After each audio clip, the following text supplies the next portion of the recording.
Buenas tardes, amigos. Muchas gracias por estar hoy esta tarde con nosotros.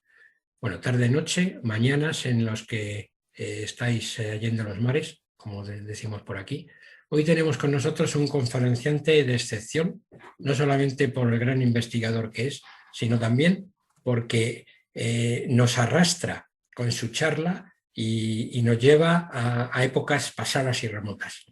La conferencia de David González Corchado va a tener el título, o tiene el título, de Una nueva visión sobre las primeras marcas de cuño en las cubiertas de las cartas entre 1668 y 1744. La primera marca de cuño sobre la cubierta de una carta aparecida en España data del año 1668 y se encontraba formada por un círculo en cuyo interior se refleja una cruz sin ninguna leyenda.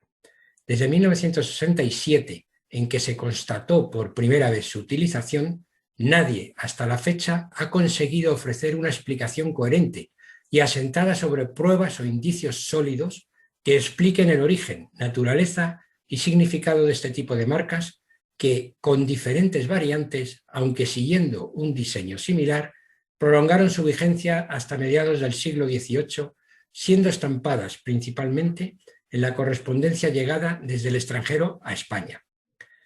En esta conferencia, el ponente expondrá los resultados de la investigación realizada sobre un importante conjunto de sobrescritos que las contienen. Las pondrá en contexto con la época en que estuvieron vigentes y trazará un análisis comparado con marcas similares procedentes de otros países, ofreciendo finalmente una teoría que muy probablemente ofrezca una respuesta cierta a los interrogantes que rodean estas marcas desde hace más de 50 años. El ponente, David González Corchado, es miembro de la Sociedad Cultural Filatélica y Numismática Cacereña y miembro de la Real Academia Hispánica de Filatelia e Historia Postal. Es conferenciante habitual de SOFIMA, de la Sociedad Filatélica de Madrid, y David es un investigador del periodo prefilatélico y de la historia postal. Está especializado en el periodo anterior al siglo XVIII, la época de los llamados privilegios postales. En el año 2013 publicó digitalmente en la página web de Afinet sus conclusiones en forma de estudio sobre el origen y desarrollo del correo certificado en España, con el título de Nuevas aportaciones sobre la correspondencia certificada en España en los siglos XVI y XVII.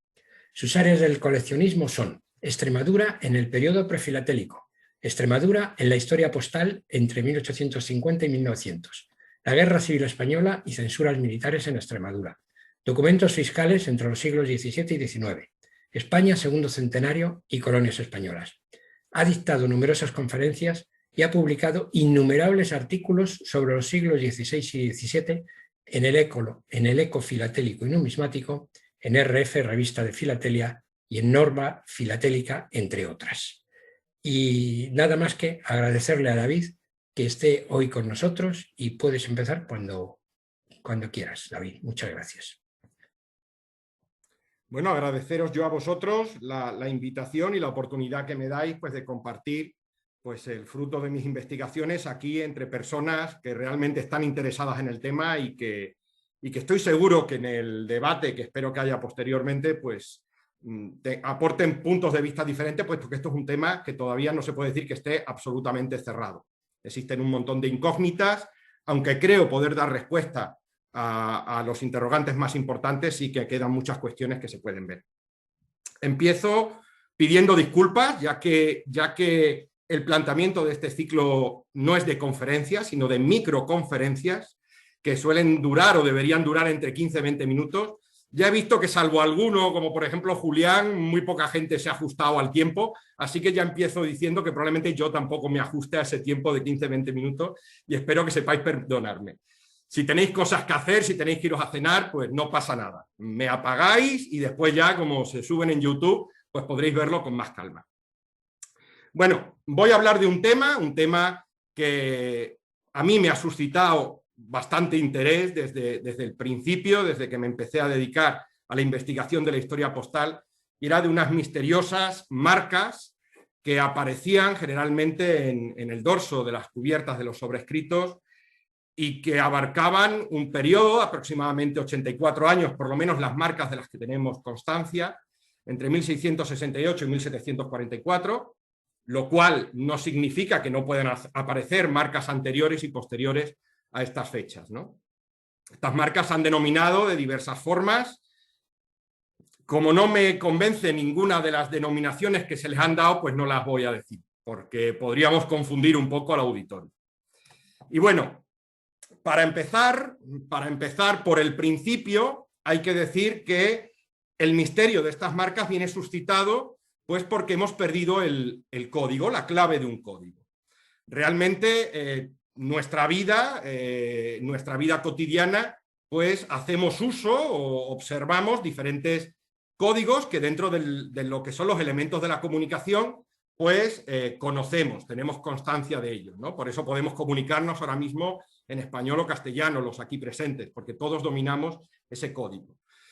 Cuando un código se pierde, se olvida en el tiempo, pues probablemente quede lo que estemos hablando ahora mismo como un galimatías, o lo que escribamos no lo entendería nadie, ¿no? Como las primitivas lenguas íberas que todavía no han sido capaces de ser traducidas, de ser transcritas, porque no se conoce el alfabeto ni cómo funcionaba, ¿no? el código de la lengua íbera, ¿no? En el pasado han existido diferentes códigos, unos se han descifrado y otros no, ¿no? Tenemos las marcas de cantero, que no sabemos todavía a ciencia cierta lo que significaban, aunque existen teorías bastante fundadas, piedras rúnicas, los moais de la isla de Pascua, la impronta de mano sobre las cuevas en la época del Paleolítico, que se encuentran como pinturas rupestres repartidas por toda Europa, y un montón de símbolos más que realmente hemos perdido un poco esa clave que nos permitiera descifrarlo, ¿no? Ocurre hoy en día lo mismo. Aquí tenemos un montón de símbolos que estoy seguro de que prácticamente todos conocéis lo que significan, pero que si no hubiera constancia escrita en la cual se explica, pues dentro de 200 años la gente vería eso y no sabría para qué servía. O sea, podéis imaginar, si no se le da la receta a una persona del futuro, ¿qué podría interpretar por un aparato de metal que tiene 3 discos de colores? Es decir, que es un semáforo. Si no tenemos esa clave que nos permita descifrar, pues evidentemente podríamos lanzarnos a decir cualquier conjetura, ¿no? Lo mismo ha ocurrido con muchas de las marcas, sobre todo manuscritas, dentro de la historia postal que aparecen en las cubiertas de las cartas, especialmente aquellas que figuran en las cartas, en los sobrescritos de los siglos XVI y XVII. La mayoría de ellas casi hemos podido decir que las hemos conseguido descifrar, ¿no? Esas líneas paralelas, esas líneas cruzadas, esas expresiones con propio, o es del Real Servicio, o las anotaciones de porteo, la expresión cito, cito como síntoma de velocidad, o certificación, o parte, son anotaciones que generalmente aparecen reflejadas en el ángulo izquierdo de las cubiertas de los sobrescritos, que gracias a una profunda investigación pues hemos conseguido dar con la clave de todas o de casi todas ellas. Sin embargo, un personaje del siglo XVI o XVII no tenía ningún problema en saber descifrar lo que significaba, o un operario del correo. Evidentemente, partían de una serie de usos, de costumbres, por supuesto consuetudinarios, y era algo que estaba totalmente admitido y entendido, ¿no? Tal y como podrían ser ahora mismo la interpretación de los discos de un semáforo. Y una de estas incógnitas que aún nos quedan por resolver es el sentido, el origen, la naturaleza de estas improntas realizadas con cuño en las cubiertas de las cartas de los siglos XVII y hasta mediados del XVIII. Realmente son muchas las tesis que se han lanzado sobre ellas, con mucha timidez, puesto que son conjeturas. No he visto, por lo menos yo no he podido ver que se hayan basado en ningún documento ni en ningún tipo de hipótesis fundada no solamente en documentos, sino en costumbres, o a través de costumbres comparadas con otras naciones, etcétera. Y bueno, generalmente se les ha hecho una atribución postal, se les ha venido llamando marcas de intervención del oficio del Correo Mayor General de Madrid, Pero bueno, es o era, o veremos si lo sigue siendo después dentro de unos minutos, una de las mayores incógnitas de nuestra historia postal. Realmente no podemos decir que sean marcas postales de origen. Las marcas postales de origen surgen el 1 de enero de 1717, cuando se hace obligatorio o se hace necesario conocer dónde nacía la carta, dónde nacía la correspondencia, para poder tasarla correctamente cuando llegaba a su destino, puesto que las primeras tarifas postales oficiales, de las que aún se desconocen muchísimos tarifarios de ciudades y villas de toda España, solo se conocen aproximadamente una decena, pues marcaban claramente que la correspondencia debía señalarse para poder saber su origen y así tasarla con la tarifa correspondiente, con lo cual es lógico y evidente que es necesario que estas marcas de cuño pues aparezca o el nombre de la región postal a la que pertenecía o el de la ciudad y villa de la que provenía, es decir, la caja de correos, ¿no? Vemos aquí algunos ejemplos, como pueden ser la de Soria, que es una marca verdaderamente explícita, la de Guadalajara, que es un poco más rebuscada, pensando más en cuestiones artísticas que prácticas, la de Medina del Campo, que tenéis que creer que es de Medina del Campo porque os lo digo yo, puesto que lo que aparece es el escudo de Medina del Campo y la región postal de pertenencia, León, pero bueno, lo que importaba era la región postal. Y vemos también una muestra del sello negro, que era para la correspondencia oficial nacida fundamentalmente del monarca o de sus ministros. Anterior a esto no se necesitaban este tipo de marcas, puesto que la tarifa que se utilizaba era una tarifa asentada en la costumbre y que era una tarifa que abarcaba todo el territorio del interior. Es decir, estaba fundamentado exclusivamente en el peso del envío y no en la distancia ni el lugar de procedencia. Todo esto con todas las matizaciones que merece una tarifa basada en la costumbre, como ya he explicado en otras conferencias. Claro, estas improntas, estas cruces estampadas en el dorso de los sobrescritos arrancan en el siglo XVII, con lo cual no pueden tener como explicación que sean marcas de origen, ¿no? Como decía, es largo el recorrido que se ha hecho del estudio y la investigación de estas marcas. Arranca en el año 1967, por lo menos que yo haya podido constatar, en el catálogo de marcas postales españolas del siglo XVIII, de Coetlin, el francés, nos dice que aparece una primera marca reseñada en una carta dirigida a Cádiz, la podremos ver aquí, es de un conocido coleccionista que además está en esta conferencia, y que, perdón, Cádiz, he dicho Cádiz, es Alicante, y es la que vemos ahí debajo, del año 1967, se dice que, bueno, que se considera una marca de llegada, puesto que es una marca que está en una carta que se remite desde Marsella hasta Alicante, ¿no? En los catálogos, en las 3 ediciones que se han hecho del catálogo de prefilatelia española, de Guinovar y Tizón, también se alude a algunas de ellas. Primero se las llama marcas de tránsito, luego marcas diversas, y en la última edición del año 2004, pues ya, pues bueno, cuando ya no se sabe qué decir, pues se dice un poco de todo para ver si se da en el clavo, ¿no? Las llaman marcas diversas de llegada y tránsito, es decir, si se escapa, pues bueno.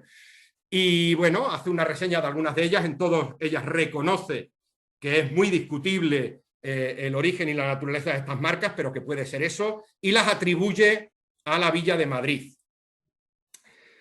En las marcas y fechadores de Madrid, del compañero Ramón Cortés de Haro, pues también se hace alusión a estas marcas. Aquí se acuña la propuesta, la teoría de que son marcas de intervención del Correo General. Esto vuelve a ser expresado en un artículo en Academus en el año 2005, y las últimas ya publicaciones que hacen alusión a estas marcas es un artículo firmado por Jesús Ichá en el Eco Filatélico del mes de diciembre, donde recopila o recapitula un poco lo que se sabe de estas marcas y presenta una nueva catalogación con nuevas aportaciones, no todas las que se conocieran en aquella época, puesto que paralelamente en el foro de Afinet, Ágora de Filatelia, pues ya desde hacía tiempo se habían aportado nuevas marcas y que ya se tenían bastante asentadas, ¿no? En el libro también de Ramón Cortés de Haro, de Madrid 1561-1856, es donde aparecen las últimas menciones a estas marcas con diferentes sobrescritos que las llevan. Y bueno, la conclusión es que no se tiene nada claro, son más de 50 años los que nos venimos preguntando cuál es el origen de estas marcas y no se ha llegado a una conclusión clara. La verdad es que para cualquier investigador que pueda atesorar un conjunto importante de estas marcas, y aunque sean en imágenes, y trate de buscar elementos comunes, pues no es nada fácil, puesto que son la mayoría contradictorios o presentan múltiples excepciones, no existen unos patrones comunes. Vamos a empezar por ahí diciendo 8 características morfológicas en las que podemos, con una visión general, podemos concluir sobre estas marcas, ¿no? La primera de ellas es que los lugares de procedencia de los sobrescritos que las contienen son mayoritariamente internacionales, pero no siempre. De hecho, aquí vemos una carta circulada entre Vitoria y Madrid en 1721. La segunda es que tiene una vigencia de 86 años, entre 1668 y 1744, e incluye tanto la época de los privilegios postales, que termina, como todos sabemos, en el año 1716, como la del correo como renta de la corona, entre 1716 y 1744. Aquí en la imagen vemos 2 cartas, una perteneciente a la época de la gestión del correo por parte de la familia Tassis y otra como renta oficial de la corona, que llevan exactamente la misma marca. No es lógico que si hubo una revolución postal en 1716, cuando la corona asume la gestión del correo, pues que sigan sobreviviendo con la misma utilidad estas marcas y la correspondencia ya nacida, ¿no? El destino o punto de tránsito de muchas de ellas es Madrid, aunque en algunos casos es muy forzado o improbable.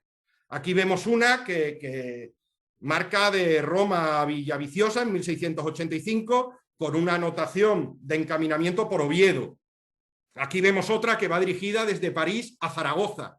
Bueno, si fueran al Correo General de Madrid y desde allí se despachara al punto de destino, pues podríamos decir que sí, pero claro, eso ya sería forzar, sería hablar de presentismo, ¿no? Es decir, como son marcas de intervención del Correo General de Madrid, pues toda la correspondencia iba a Madrid y después se despachaba al punto que fuera, por lejano que éste estuviera, ¿no? Entonces es muy forzada esa solución y por supuesto es improbable, porque además nos estamos moviendo también en el siglo XVII, donde la correspondencia no tenía que ir obligatoriamente a Madrid si caía en tránsito desde el extranjero.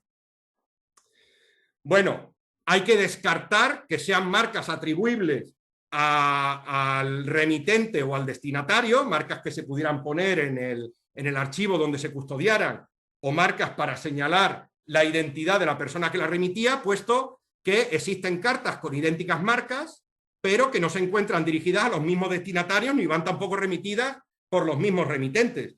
Tenemos incluso desde ciudades diferentes, de Roma a Vitoria, de Brujas a Sevilla o de Graf en Austria a Madrid, todas ellas con la misma marca como vemos aquí, con lo cual esa tesis está absolutamente descartada. La quinta de estas características es que la impronta del sello se encuentra generalmente estampado en el dorso de la mayoría de las cubiertas, pero también lo encontramos en el frente de algunas de ellas. Es decir, constantemente encontramos excepciones a lo que podríamos considerar que es la norma general, ¿no? Aquí vemos una muestra de una carta circulada entre Madrid y Antequera hacia el año 1725, es un frontal, se ha podido datar pues, por otras formas de indicio indirecta, ¿no?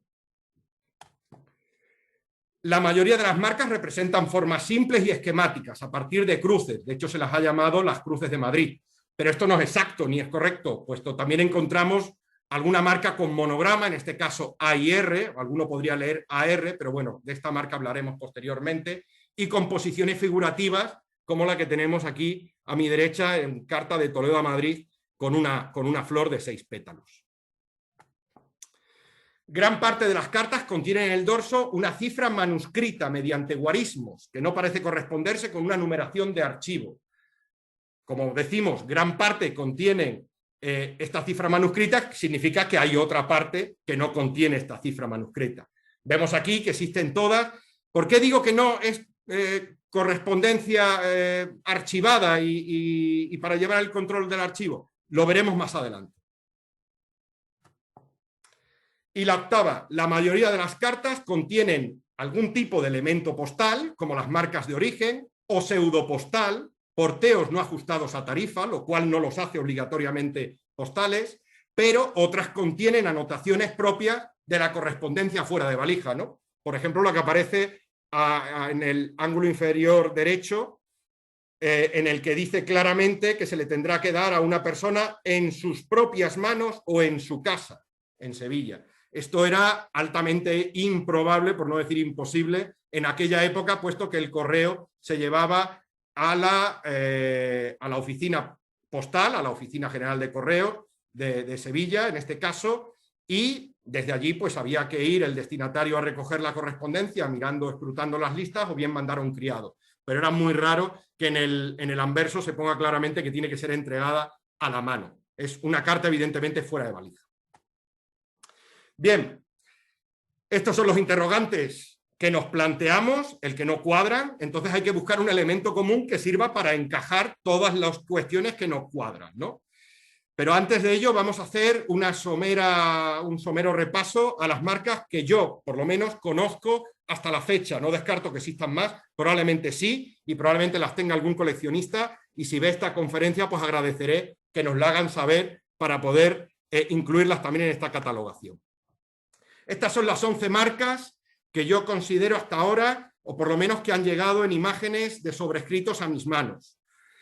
Le he dado un criterio de catalogación alfabético, algunos compañeros han hecho otras catalogaciones numéricas, pero bueno, era un lío. Si yo decía la número 1, según Ramón de Haro, que es la número 3, según Jesús Ichá, y ahora es la número 6, pues no tendría mucho sentido. Preferí romper un poco la baraja y proponer un sistema alfabético para así, por supuesto, provisional, hasta que podamos tener un amplio repertorio de marcas y se puedan sistematizar y catalogar de forma debida, ¿no? Entonces, desde la A a la K, tenemos estas marcas que conozco y que he tenido sobrescritos.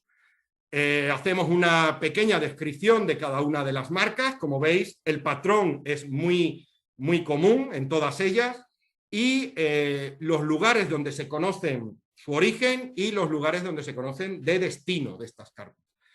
Un poco puesto en cuarentena, puesto que no todas las cartas que vemos aquí reseñadas pues han pasado por mis manos, por lo tanto no sé si hay alguna errata en algún origen o algún destino. Sospecho que en algunas sí, pero bueno, en las que tenía duda no las he incorporado, ¿no?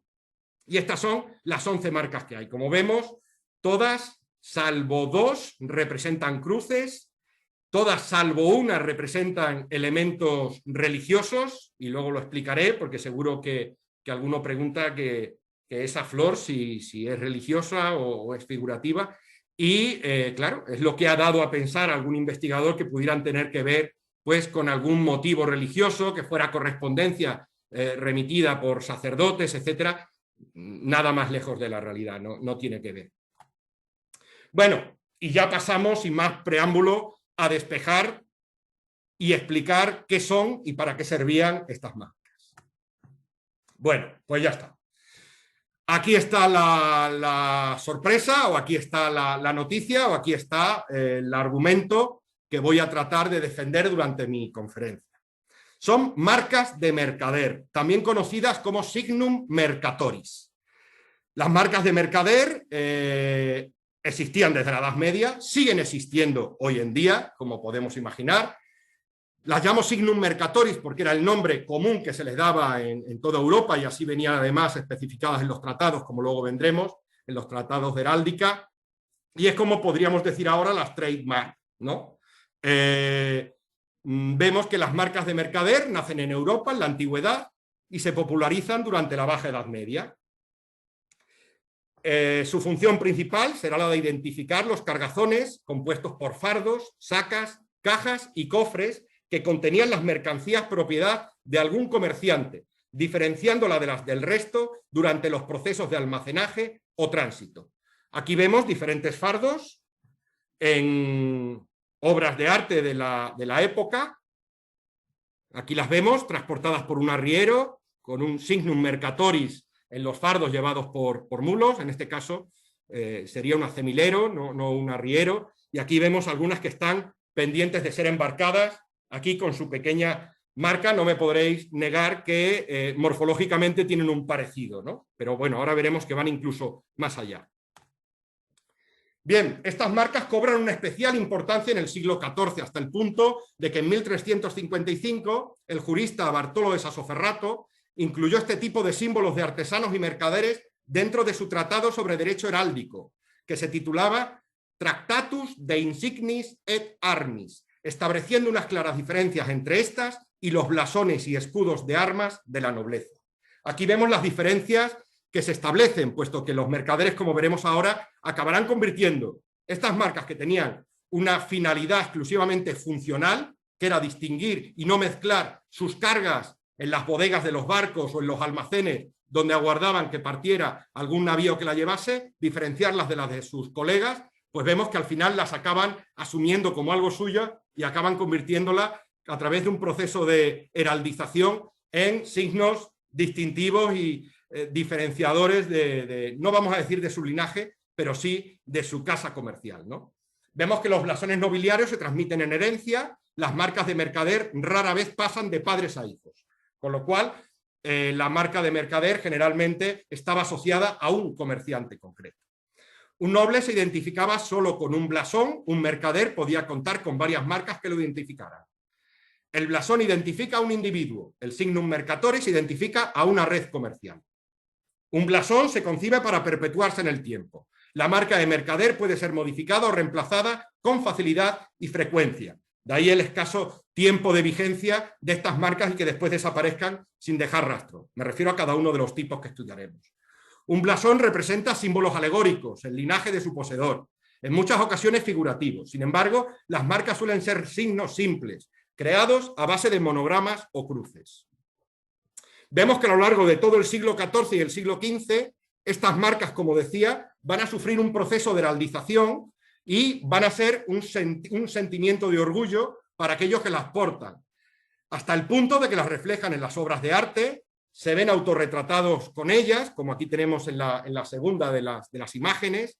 En la propia losa sepulcral aparece la marca de mercader de esta persona que había fallecido, exactamente igual que se hace con la nobleza, pero con sus blasones nobiliarios.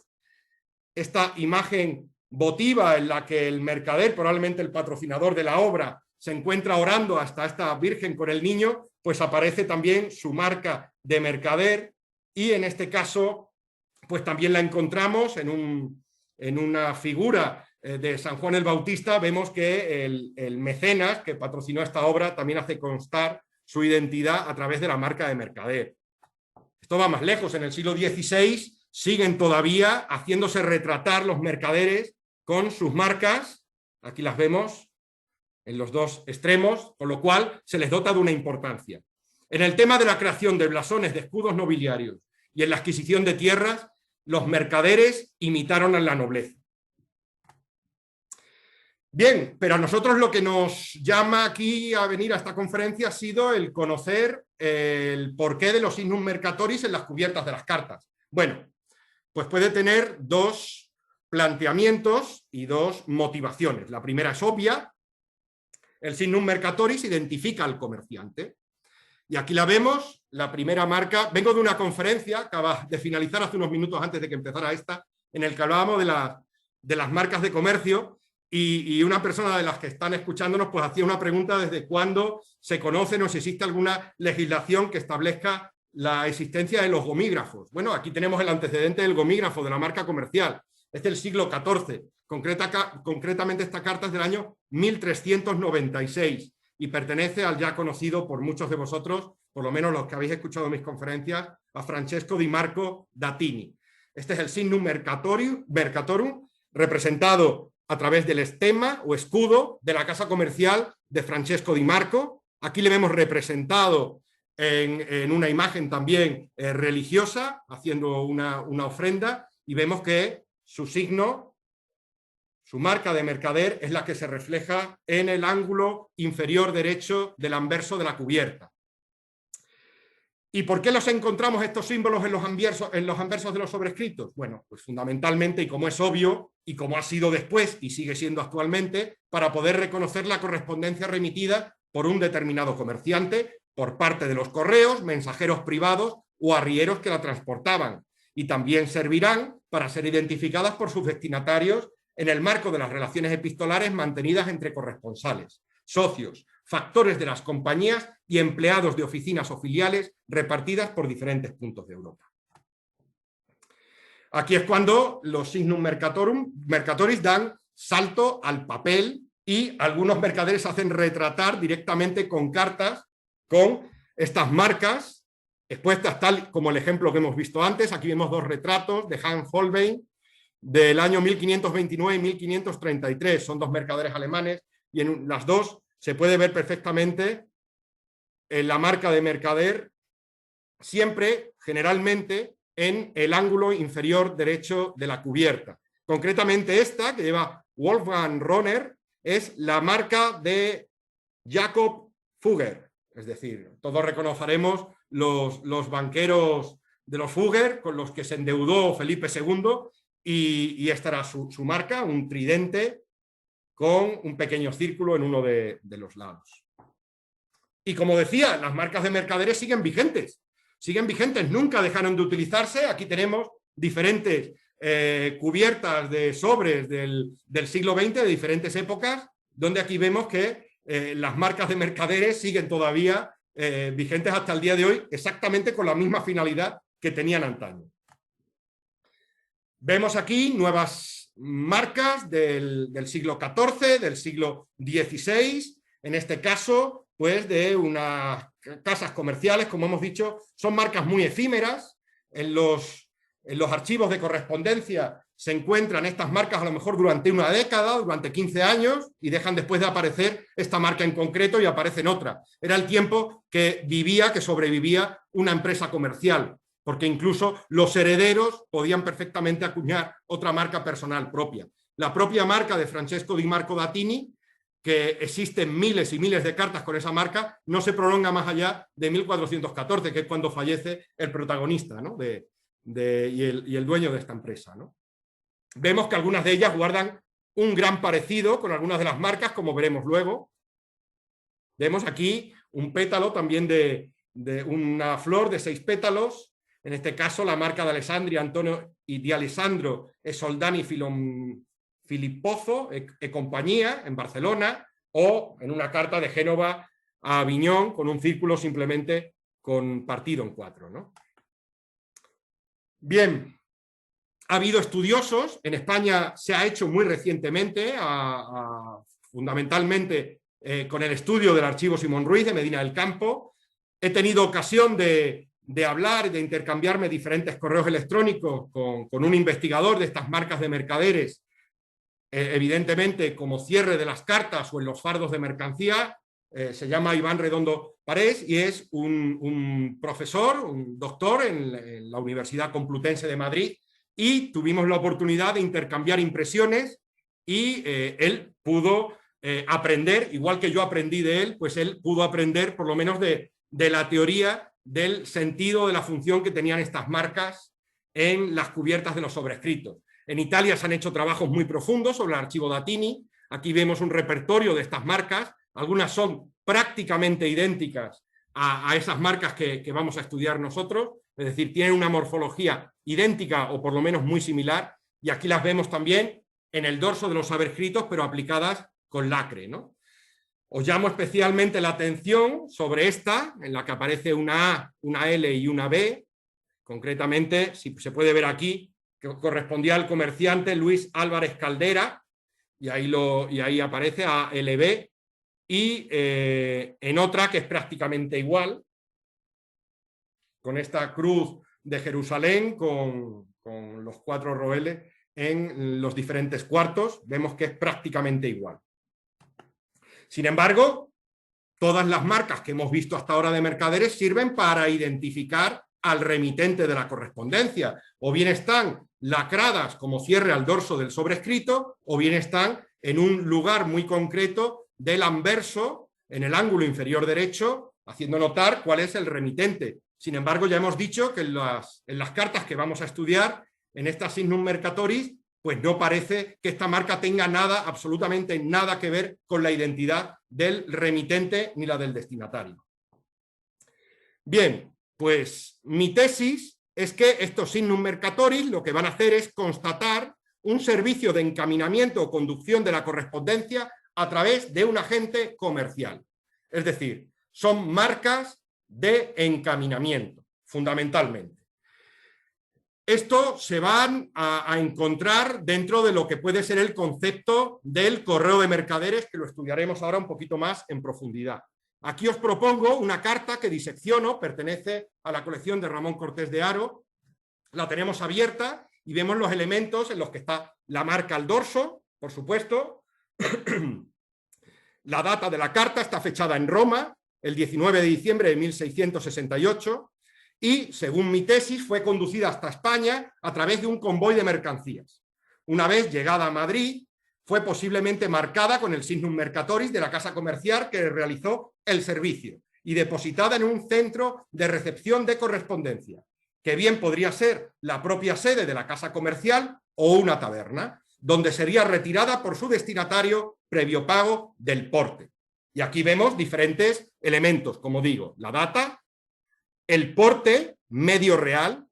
Evidentemente, esto no puede ser una carta despachada en la época por el correo oficial, puesto que es una carta venida de Roma, se expresaba en reales de plata y, por supuesto, no era medio real, que era la tarifa para una carta circulada en el interior de España. Vemos una numeración al dorso sobre, como ya decía, hablaré después, que es una numeración de control, luego lo veremos, y la firma del remitente, que es un religioso, en este caso Jerónimo Josep de Urrigoiti y Goñi, que no tenía absolutamente nada que ver con el ámbito mercantil. Esta es la tesis que voy a defender y que voy a poneros en contexto de la misma y explicando algunos ejemplos, unos más elocuentes que otros, con diferentes cartas. Bien, el hecho de constatar a través de una marca de mercader la identidad de la persona que presta un servicio, no del propietario de la carta, lo vemos desde la propia Edad Media. Antes he aludido a las marcas de cantero y la tesis que tiene más visos de ser cierta, y es que son marcas dejadas por las personas, por los canteros, que habían confeccionado estos bloques de piedra para catedrales, iglesias y otras edificaciones durante la Edad Media, para poder especificar el servicio que habían prestado y poder recibir la remuneración por el mismo. Es decir, los bloques que están marcados con en este caso con mi Signum Mercatoris, pues son las piedras que se me van a tener que abonar. A veces se dice que es la fila completa, puesto que las marcas de canteros no son tan abundantes. Pero bueno, lo que se está haciendo ni más ni menos es dejar constancia de que se ha hecho un servicio, bien para propio reconocimiento de lo bien que le ha quedado detallada la piedra, o para poder cobrarla marcando claramente que es pertenencia suya, ¿no? No solamente ocurre con los bloques de los canteros, las marcas de cantero. En la localidad italiana de Pistoia, en el siglo XIV, existía una norma y era que cada panadero debía aplicar su marca, que se llamaba sigillo di fornaio, el sello del horno, a los panes que elaboraba para dejar constancia de que tanto el peso como la cocción del mismo eran los estipulados. Y casualmente encontramos una representación pictórica, por supuesto religiosa, pero que sí que asume, sí que muestra claramente esta costumbre que existía en algunas ciudades italianas. También creo que en la ciudad de Bristol, en Inglaterra, también existía esta costumbre medieval, ¿no? Vemos que existe una marca que evidentemente es probablemente sea del artesano que encargó la obra, y la ponen precisamente en una hogaza de pan, como simbolizando que ese pan con el que se consagró la última cena, pues reunía todas las características de salubridad y sanidad de la época. Y bueno, estos servicios auxiliares al correo no son extraños. Por lo menos en los estados pontificios existían unas marcas estampadas en seco, que digamos que eran estampadas por los peatones, no se tiene muy claro, si serían peatones, si serían propios, podrían ser incluso arrieros que fueran de tránsito por esos pueblos donde no llegaba el correo oficial desde los estados pontificios, que hacían esa ruta. Entonces estas marcas se ponían, digamos que en la localidad última donde llegaba el correo oficial. Allí la cogía un arriero, allí la cogía un peatón y la llevaba al pueblecito donde fuera dirigida la carta, ¿no? Esta carta va dirigida desde Narni a Stronconi, aquí lo vemos en el mapa.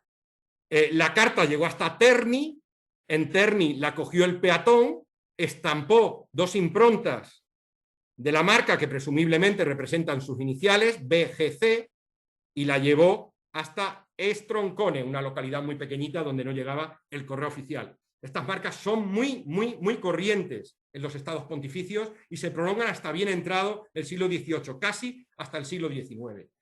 En Holanda también existía esta costumbre.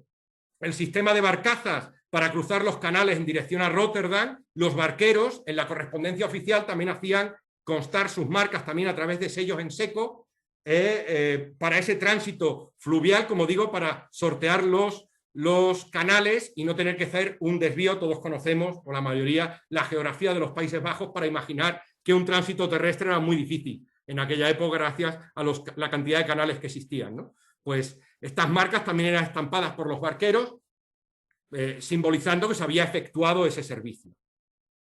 Bueno, todo lo que estoy diciendo no se entiende si no tomamos plena conciencia de lo que eran las redes comerciales y el encaminamiento de la correspondencia en los siglos XVI y XVII. Vemos aquí 2 ejemplos clarísimos de encaminamiento por parte de mercaderes en 2 cartas. Esta es la primera, luego veremos otra. Esta está circulada de Cádiz Amberes, el 5 de enero de 1710. Tiene un porte manuscrito de 11 stivers, un porteo holandés, de Flandes, por supuesto, y va encaminada por Nicolás Manier, que era un mercader flamenco residente en San Sebastián, en plena guerra de sucesión española, lo cual podría explicar que el tránsito de la carta desde Cádiz hasta San Sebastián fuera en un convoy de mercaderes o fuera, en todo caso, lo que se llama la modalidad de fuera de valija, fuera del correo oficial, porque las comunicaciones es posible que estuvieran interrumpidas en algunos tramos como causa de la guerra, y en San Sebastián la recepcionó este Nicolás Manier, quien la entregó, probablemente la encaminó hacia Flandes, probablemente entregándola al correo francés en Irún. Aquí vemos la anotación de encaminamiento por aderezo de su servidor de vuestra merced, Nicolás Manier, de San Sebastián, 4 de febrero de 1710. Aderezo vendría a simbolizar disposición. Y esta otra carta, de la colección también de Ramón Cortés de Haro, de Lisboa a Livorno, encaminada en Madrid por la compañía Buini y Bargili, como indica la anotación al dorso. Aquí dice encomendada al señor Buini y Bargili, Madrid, y julio 12 de 1685. Y bueno, la carta realizó exactamente igual que la anterior, fuera de valija o dentro de un pliego de un convoy de mercancías, el trayecto entre Lisboa y Madrid. Allí fue depositada por el agente encaminador en la estafeta de correos que iba a Italia, que la condujo hasta Livorno, lugar en la que se abonaría el porte de 3,5 libras.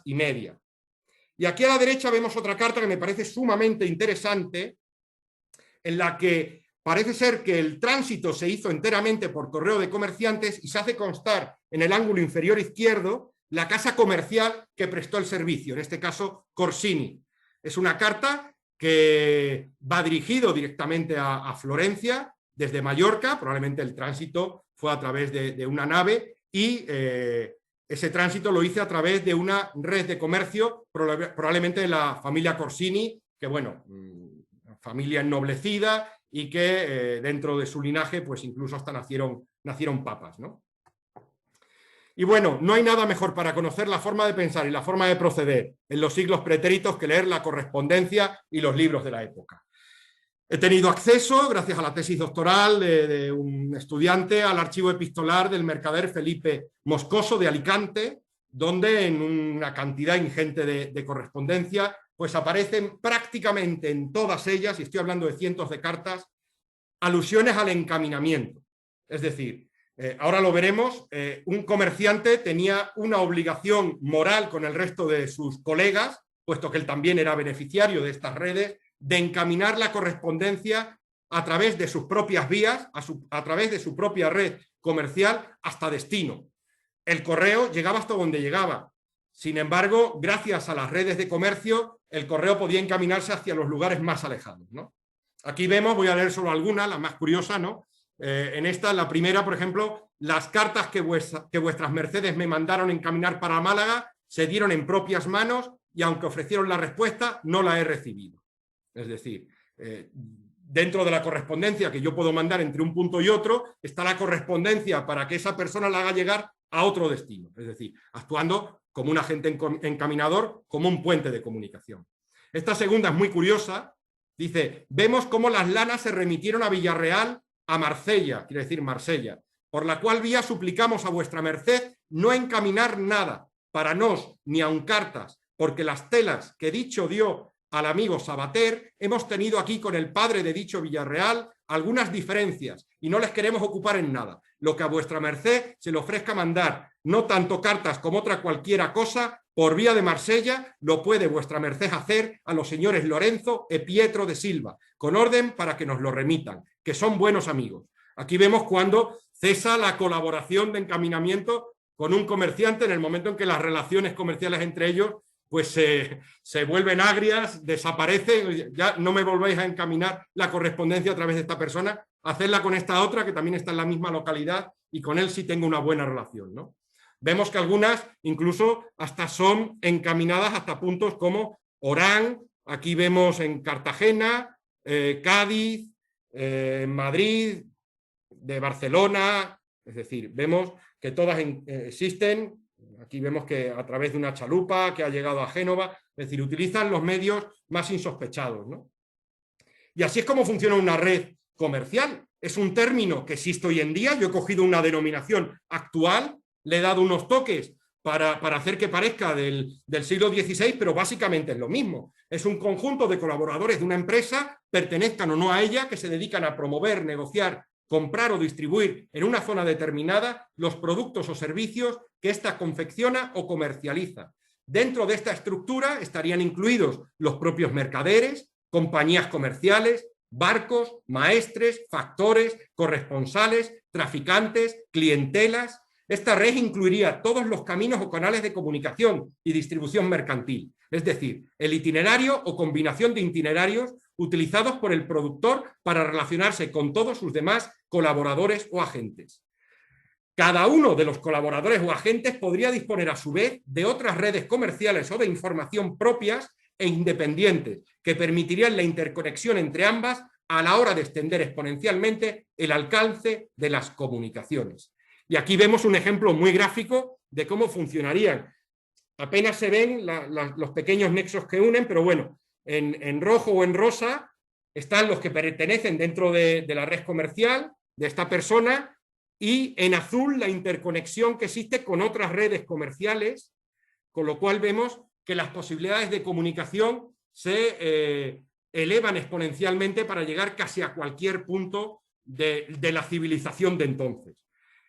La verdad es que los verdaderos pioneros del comercio, del correo, fueron los comerciantes y gracias precisamente a estas vías de comunicación entre ellos trazados. Y como digo, no habría ningún tipo de distingo, no tendría por qué ser entre mercaderes necesariamente, podría ser entre un mercader y un cliente, entre un mercader y un capitán de barco, o entre el arriero que le suele llevar la correspondencia, o incluso de personas particulares de paso por los lugares de tránsito donde tenía que hacer llegar esa carta. Así es como funcionaba. Esto obligaba a consumir una gran cantidad de tiempo para poder establecer esas vías ciertas de comunicación y bueno, el resultado que tenían a vista del florecimiento del capitalismo en el siglo XVI y de la globalización del comercio debió ser bastante bueno. Hay que decir que dentro de estas redes comerciales también se incluirán las vías postales, como veremos ahora. Aquí hay un ejemplo muy sintomático de la correspondencia de Felipe Moscoso, de una carta circulada entre Ámsterdam y Alicante. Y bueno, ahí se puede ver el texto si se quiere consultar con más tranquilidad, pero bueno, lo que viene a decir es cómo utilizar esa red comercial para poder hacer que la carta no solamente llegue a su destino, sino que llegue más tarde, puesto que las cartas llegadas desde Ámsterdam lo hacían con un mes de retraso. Entonces, se está pidiendo que se despache a través de propios o de cualquier otro tipo de correo de comerciantes, entre el tramo entre Ámsterdam y Amberes. Allí se entregue la carta a un agente de Felipe Moscoso en Amberes, desde allí se despacha a través de la estafeta que llegaría hasta Madrid, y en la estafeta recepcionará la carta otro corresponsal, otro agente de Felipe Moscoso, que la llevará directamente hasta Alicante, pasando por Valencia. Es decir, 3 tránsitos, 3 encaminamientos distintos, 3 hechos de sacar la carta de una valija y de introducirla a otra. Así es como funcionaba el correo de comerciantes y así es como se consolidaban estas vías de comunicación. Hemos hablado de cómo funcionaba el correo de comerciantes, pero existía un correo propio de mercaderes, como veremos ahora. Antes hay que definir qué es un mercader. Quizás deberíamos haber empezado por aquí. El diccionario de autoridades, que es el más alejado en el tiempo que he podido ver con definición de mercader, dice que es el que trata o comercia con géneros vendibles. Dánsele diferentes nombres según las cosas en que trata, como mercader de libros, de hierro, del latín mercator, propola. Los dichos mercaderes tienen sus cónsules, que hacen y administran justicia en las cosas de mercaderías, y entre mercader y mercader. En esencia, un mercader se consideraba a mayoristas, a tenderos, a distribuidores, a corresponsales, a fabricantes, a artesanos, banqueros y a arrieros. Todo ello englobaba el término mercader. Por lo tanto, cuando nos refiramos al correo de mercaderes, podemos estar aludiendo a cualquiera de estos oficios. Bien, la fecha más antigua que he encontrado con alusión directa a un correo propio y específico de mercaderes es del año 1342, en un libro de cuentas del conde de las Montañas de Prades, y en él se hace constar el pago a un correo, pero no a un correo cualquiera, sino a un correo específico de mercaderes. Dice su traducción al castellano: también perecoromer, correo de mercaderes, que fue enviado a Arnaldo de Siscario, procurador del conde de las Montañas de Prades, de Falset y del lugar de Mora, para negocios de la curia, y se le pagaron 2 sueldos barceloneses. Este es un correo que ejercía solamente la función para el gremio de mercaderes. Vemos otra alusión del siglo XVI, he encontrado muchas. Estos son solamente algunos ejemplos, ¿no? Es una carta del duque de Alba, cuando está ejerciendo de gobernador en los Países Bajos. La carta está fechada en Bruselas en 1567 y le dice: Sire, va dirigida a Felipe II, el maestre de postas me ha venido ahora a advertir que se partía un correo de mercaderes en diligencia a España. No he querido dejar de aprovecharme de la ocasión y advertir a vuestra majestad de las cosas más importantes que han sucedido por acá después de mis últimas. Como vemos, hasta la propia monarquía recurría a este servicio postal. Pero ojo, estamos hablando del correo específico de mercaderes, un correo pagado por los mercaderes para que haga un traslado de correspondencia de una manera urgente. Claro, esto no podía ser despachado, o no lo era en la práctica, por un mercader, sino probablemente por la comunidad de mercaderes de un municipio, lo que se llamaban los consulados. Y tenemos en el archivo Simón Ruiz de Medina del Campo, tenemos muestras evidentes de este correo específico de mercaderes a través del correo de la universidad, o también llamado correo del consulado de Burgos y del de Bilbao. Y aquí tenemos una carta que lo demuestra.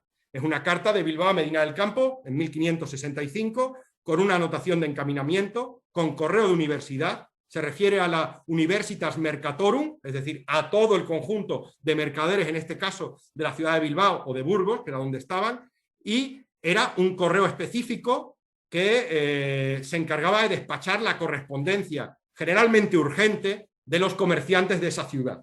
Si había que trasladar alguna información sensible o con bastante urgencia para no tener que depender de los convoyes de mercancía, pues se despachaba a este correo, que era sufragado por toda la comunidad de mercaderes o comerciantes. Hay que decir que el correo del consulado entró en confrontación directa con los correos mayores generales de la familia Taxi. Se enfrentaron en importantes pleitos, puesto que los taxis decían tener mayor derecho, puesto que el oficio de correos les había sido ofrecido en calidad de regalía, es decir, un privilegio postal que suponía un régimen de monopolio. Sin embargo, el correo de mercaderes era anterior a esa fecha, con lo cual los taxis no pudieron salirse con la suya. Finalmente se fusionaron ambos correos en la misma persona, etcétera. Pero bueno, eso ya es otro tema. Sin embargo, esto no es el correo que estamos hablando fundamentalmente de estas cartas con marcas. El correo de mercaderes alude también a la correspondencia que se llevaba en el tránsito de los convoyes y de las caravanas de mercancía. Eran correos muy lentos, no era un correo específico. Se aprovechaban los viajes con géneros, con mercancía entre puntos lejanos para llevar también las cartas. Por supuesto, era una práctica fuera de valija. Aquí vemos dos ejemplos. El primero de ellos es muy jugoso. Si tenéis oportunidad, leedlo detenidamente, porque se mezclan cuestiones de Estado, de espionaje, relaciones muy sensibles en el tema de guerra soterrada que existía con Francia, en los conflictos de religión que hubo en aquel país, y los motivos por los que se requiere un correo de comerciante, que es fundamentalmente por su habilidad para hablar idiomas antes que al correo oficial. Pero el segundo sí que me parece muy interesante. Es un testimonio de Pedro de Balda en un juicio que pidió se le abriesen a una familia de mercaderes de Valencia que estaban ejerciendo también la conducción de correspondencia, ¿no? Y explica, es del año 1658, y dice así: desde las dichas alteraciones de Cataluña, algunas personas de negocio intentaron defraudar al Correo Mayor la correspondencia de Italia y Francia, y en particular Ascanio Sobregondi, genovés, que no solo se contentó con ocultar las cartas de su correspondencia, mas también las de todas las que iban y venían de Italia y Francia para toda la ciudad y reino, cobrando a 7 sueldos por onza y a mucho más, y teniendo pública estafeta en su casa, sin bastar los ruegos y advertencias del Correo Mayor a que desistiese. Antes lo ha continuado la tutora y curadora de sus hijos y herederos, con que ha obligado al Correo a ponerle demanda en la Real Audiencia, y hubiera sido condenada en algunos millares de ducados, según el estado de la causa, si no se hicieran tantos difugios y largas por ella. Efectivamente, el virrey y toda la administración judicial de Valencia pasaron olímpicamente del tema. ¿Por qué? Porque el propio virrey era usuario de los servicios de Ascanio Sobregondi. Es decir, utilizaban esta red comercial de este mercader para hacer llegar su correspondencia. Bien, ¿de qué medios se valían los mercaderes, por lo tanto, para la conducción de las cartas? Aquí vemos el propio correo oficial, a través de las estafetas o correos extraordinarios despachados por las autoridades, el correo particular de mercaderes autorizado por la corona, caso del correo de la universidad o consulado de mercaderes, los convoyes de mercancías despachados con géneros utilizando arrieros o trajinantes. Esto es correspondencia fuera de valija, es decir, estaba fuera del monopolio de la familia Tassis. Dentro de su propia red comercial, los viajeros particulares, como otros mercaderes, capitanes de barco, es decir, ya no estamos hablando del convoy de mercancía, sino a través de sus propios contactos mediante el encaminamiento de la correspondencia que hemos visto antes. Y después también despachando propios o mensajeros privados a lugares menos alejados. En este ámbito es donde se va a mover la correspondencia que estamos estudiando. ¿Por qué razones los usuarios van a recurrir al correo de mercaderes? Pues fundamentalmente por 6 razones. Un abaratamiento en el precio de la conducción de la correspondencia, no siempre. Luego lo veremos que en algunos casos de extrema necesidad, de crisis, precisamente se aprovecharán elevando los portes de esta correspondencia. En casos de conflictos bélicos o tensiones internacionales que hacen que cese el correo oficial entre diferentes puntos, de estos veremos varios ejemplos. Conexión con lugares donde no alcanza el correo oficial, lugares donde no existen tratados internacionales. En esencia, lo que es la correspondencia encaminada del siglo XIX, que creo que muchos de los que estamos aquí conocemos. La agilidad en el envío de la correspondencia en ocasiones, en otras ocasiones sería más lenta. Una mayor accesibilidad por parte del remitente o destinatario, ya que la carta a lo mejor te la podían entregar a mano o la podían depositar en algún punto común donde podías recogerla sin tener que hacer las grandes colas en la estafeta. Y por supuesto, y además de una forma muy destacada, la utilización de diferentes vías para la remisión de la correspondencia importante y así evitar su pérdida o robo. Es decir, cuando yo tenía que mandar una correspondencia importante en un recorrido muy largo, mandaba duplicados, triplicados y hasta quintuplicados de las cartas por diferentes vías. Eso lo veremos ahora. Y varias de ellas sería a través del correo de mercaderes, a través de la estafeta, a través de un viajante que pasaba por ahí, etc. Por eso será tan frecuente encontrar estas cartas dentro de lo que es la correspondencia despachada a través de convoyes de mercancías. Y aquí vamos a ver los diferentes tipos de encaminamiento que aparecen en estas cartas. Aparece un encaminamiento total, que es aquel en el que se hace a través de la red del mercader para el transporte de las mercancías o correspondencia, o estuviera o no autorizada por el Estado. Es decir, un comerciante envía un convoy desde su casa comercial de Roma hasta su casa comercial de Madrid. La carta hace todo el tránsito a través de la misma vía del correo de mercaderes. Un encaminamiento parcial, supliendo al correo en aquellos tramos donde no existe estructura postal o cuando ésta se demuestra insuficiente o poco eficaz, es decir, a través del correo de mercaderes se hará solamente el tramo donde sea más complicado poder recurrir a los servicios postales, después será depositado en estafeta y seguirá su curso normal. Ya hemos visto un ejemplo en esa carta que venía de Ámsterdam y tenía que llegar hasta Alicante, ¿no? Encaminamiento en colaboración con el servicio postal en casos muy excepcionales, en los que el mercader facilita el sistema de conducción al propio correo oficial. De esto veremos algún ejemplo, o por lo menos es la única explicación que yo he encontrado para justificar una marca postal de origen y otra de mercaderes dentro de la misma cubierta. Es una cosa rarísima.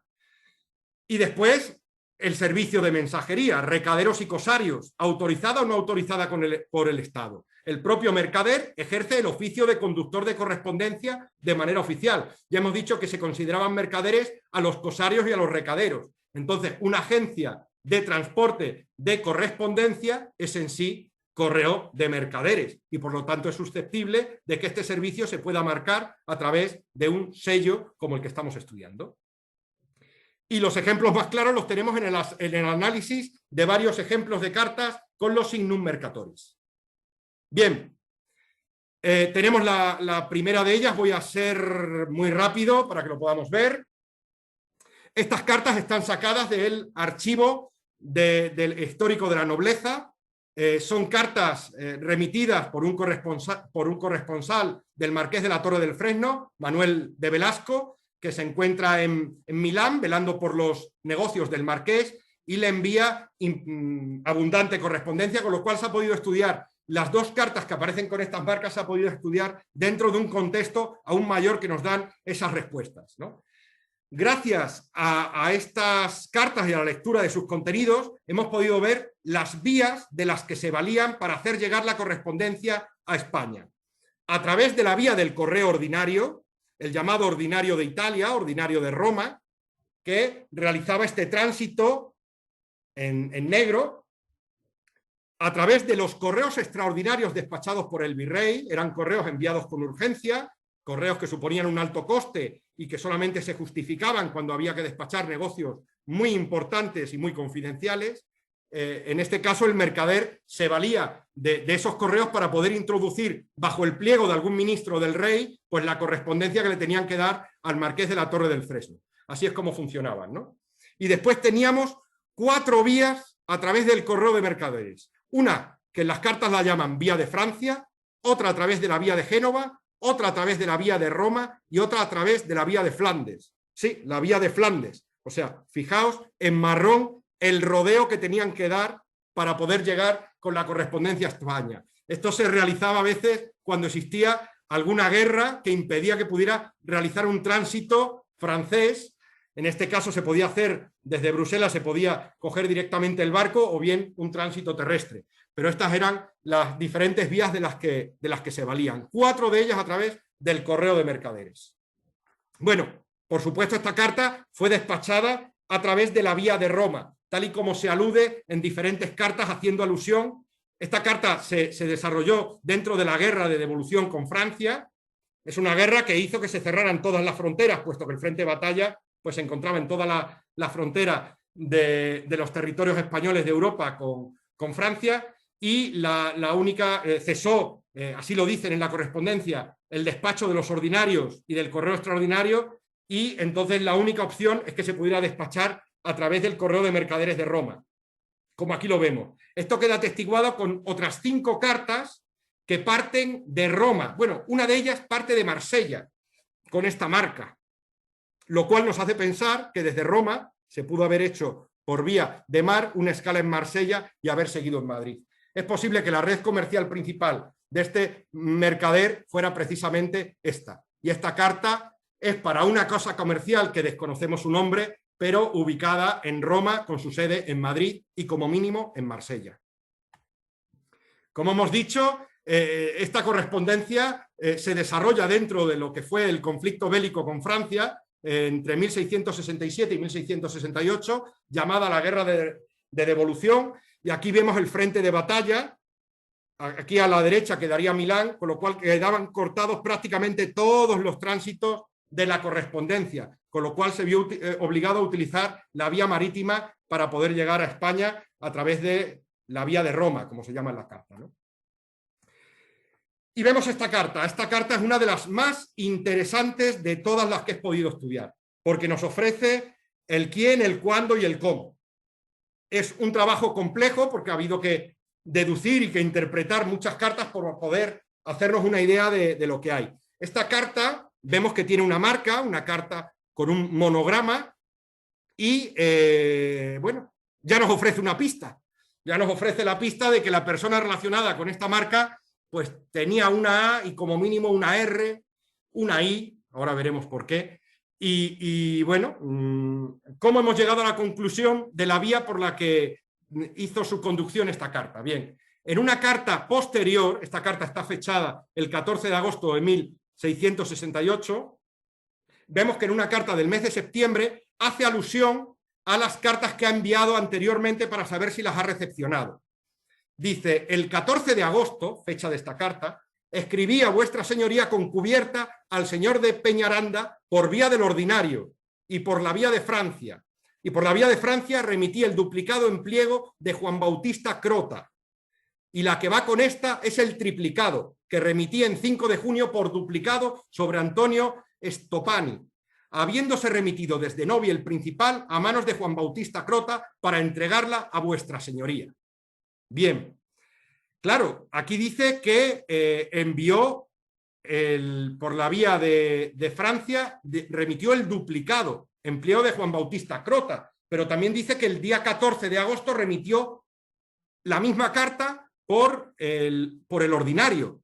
Entonces, la carta que yo tengo del 14 de agosto, que solo hay una, la que yo he encontrado, no sé si podría ser viajó a través del correo ordinario, con lo cual daría un vuelco absoluto a mi teoría, o si lo hizo a través de este pliego dirigido a Juan Bautista Crota. Afortunadamente, en la carta se ve duplicado, es decir, la carta que estamos estudiando y que contenía esta cubierta es el duplicado, con lo cual fue por la vía de Francia dirigido en pliego de Juan Bautista Crota. Aquí vemos la letra de cambio, como veis, es un documento importante y por lo tanto se hacía mandar por diferentes vías para pudiera llegar alguna de ellas felizmente a su destino. Hay que decir que aquí ya había cesado la guerra, terminó a finales de mayo de 1668, pero todavía no se habían reanudado las comunicaciones con normalidad y era todo un poco caótico, ¿no? Bien, y aquí, ¿qué nos queda? Pues probar suerte y ver si encontramos alguna información de este tal Juan Bautista Crota que lo relacione con las iniciales A y R que aparecen en el sello, ¿no? Esto está sacado de la web de la Real Academia de la Historia, en unos apuntes biográficos de este personaje, que fue un banquero, con lo cual es mercader, asentista del rey, tesorero de la Comisión de Millones y miembro de honor del Tribunal de la Contaduría Mayor de Cuentas. Fue un banquero de origen milanés, establecido en Madrid, que destacó por sus servicios a la corona. Sus padres fueron Juan Pablo Crota, natural de Macagno, en el territorio de Leco, y Lucrecia Airoldo, del obispado de Como, ambos del estado de Milán. Juan Bautista esposó con Josefa María Sneclín Garcés. El matrimonio tuvo 10 hijos y vivieron en unas casas principales de la madrileña calle del Príncipe. Probablemente aquí es donde llegó la carta. Al principio se encargó de algunas provisiones, pero lo hizo de forma tímida como administrador de la casa Airoldo, con la cual estaba emparentado a través de su madre. Ahora podemos ver con otros ojos esta carta.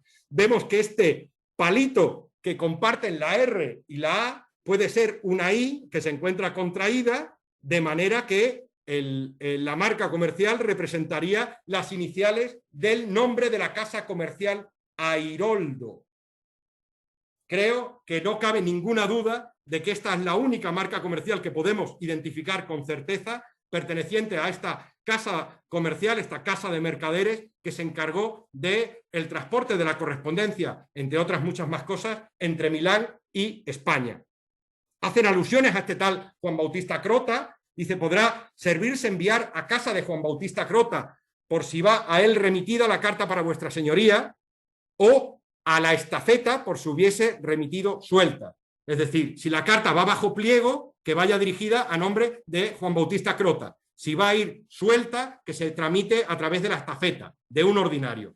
Era una forma general en la que se hacía llegar esta correspondencia a su destino, a través de la casa comercial Airoldo. Vemos aquí otro ejemplo muy interesante de una carta. Si la carta anterior se desarrolló en el contexto del conflicto bélico de la Guerra de Devolución, esta es la Guerra de la Cuádruple Alianza. Estamos hablando de una carta escrita por un soldado, por un oficial, dentro también de un archivo mayor de correspondencia. Hay aproximadamente unas 15 cartas que le remite Francisco Antonio de Chávez al marqués de Cardeñosa, en Salamanca. Este tal Francisco Antonio de Chávez es un oficial del ejército.